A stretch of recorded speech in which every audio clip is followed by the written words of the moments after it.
किस्सा शुरू होता है उस दिन से जब मैंने एक पुरानी डायरी खोली और उसमें एक पुराना खत मिला।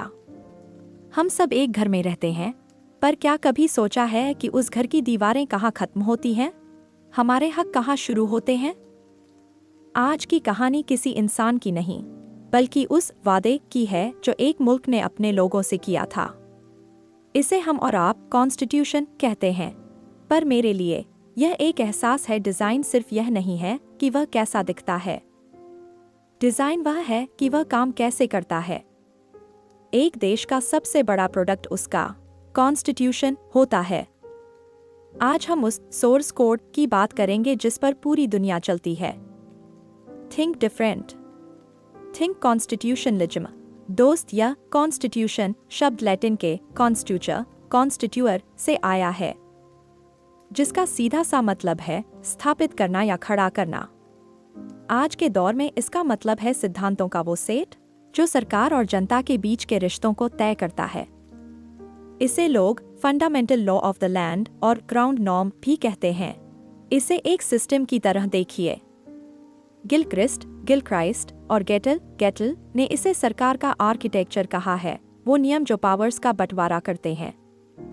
वहीं वियर और वेड ने इसे एक पवित्र दस्तावेज माना है जो सरकार के अंगों ऑर्गन्स के काम करने का तरीका तय करता है। एक अच्छे संविधान के गुण क्वालिटीज। लेकिन साहब, एक अच्छे संविधान में कुछ खास खूबियां होनी चाहिए। बिल्कुल जैसे एक परफेक्ट ऐप में फीचर्स होते हैं। ब्रेविटी, संक्षिप्तता, फालतू की बातें नहीं, सिर्फ काम की चीजें। क्लैरिटी, स्पष्टता, भाषा इतनी साफ कि कोई भी समझ सके। डेफिनेटनेस, निश्चितता, मतलब एकदम पक्का होना चाहिए, कोई कंफ्यूजन नहीं। कॉम्प्रिहेंसिवनेस, व्यापकता, सरकार की ताकत और जनता के हक सब कुछ शामिल हो। सूटेबिलिटी, उपयुक्तता जो उस देश के इतिहास और संस्कृति में फिट बैठे। स्टेबिलिटी, स्थिरता जिसे हर कोई आसानी से न बदल सके। एडेप्टेबिलिटी, अनुकूलनशीलता, यह एक लिविंग डॉक्यूमेंट होना चाहिए जो वक्त के साथ अपडेट हो सके। क्लासिफिकेशन और टाइप्स। क्लासिफिकेशन, संविधान भी अलग अलग तरह के होते हैं। कुछ इवोल्व्ड होते हैं जो धीरे धीरे परंपराओं से बड़े होते हैं, जैसे ब्रिटिश कॉन्स्टिट्यूशन, और कुछ एनैक्टेड होते हैं जिन्हें एक असेंबली बैठकर बनाती है, जैसे भारत और अमेरिका का। इसे हार्डवेयर और सॉफ्टवेयर की तरह समझिए। रिटन, लिखित, जो एक किताब की तरह आपके हाथ में है, India USA।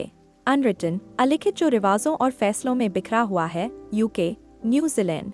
Rigid versus flexible, Lord James Bryce ने कहा कि जो आसानी से बदल जाए वो फ्लेक्सिबल है और जिसमें मुश्किल प्रोसेस लगे वो रिजिड है।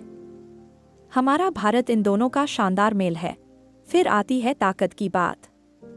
फेडरल में ताकत केंद्र और राज्यों में बंटी होती है, जबकि यूनिटरी में सब कुछ नेशनल गवर्नमेंट के हाथ में होता है। भारत को सी वियर ने क्वासी फेडरल कहा है। यहाँ एक कैच है, सिर्फ संविधान होना काफी नहीं है। एक तानाशाह के पास भी संविधान हो सकता है। असली चीज है कॉन्स्टिट्यूशनलिज्म, संवैधानिकवाद। यह कहता है कि सरकार की ताकत पर लगाम होनी चाहिए। अनलिमिटेड पावर तानाशाही लाती है। संवैधानिकवाद एक सभ्य सरकार की निशानी है। एलियट बुल्मर ने इसे दो हिस्सों में बांटा, प्रोसीजरल जो सिर्फ ढांचा बताता है और प्रिस्क्रिप्टिव जो समाज के बड़े लक्ष्यों को हासिल करने की कोशिश करता है। लुइस हेनकिन के 8 तत्व, द 8 एलिमेंट्स। लुइस हेनकिन ने इसके 8 पिलर्स बताए हैं जिनके बिना लोकतंत्र अधूरा है। पॉपुलर सॉवरेंटी, असली ताकत जनता के हाथ में। रूल ऑफ लॉ, कानून से ऊपर कोई नहीं। डेमोक्रेटिक गवर्नमेंट, जवाबदेह सरकार। सेपरेशन ऑफ पावर्स का सही बंटवारा। इंडिपेंडेंट जुडिशियरी, आज़ाद अदालतें। सिविलियन कंट्रोल ऑफ मिलिट्री, सेना हमेशा सरकार के नीचे। Police govern by law, police भी कानून के दायरे में।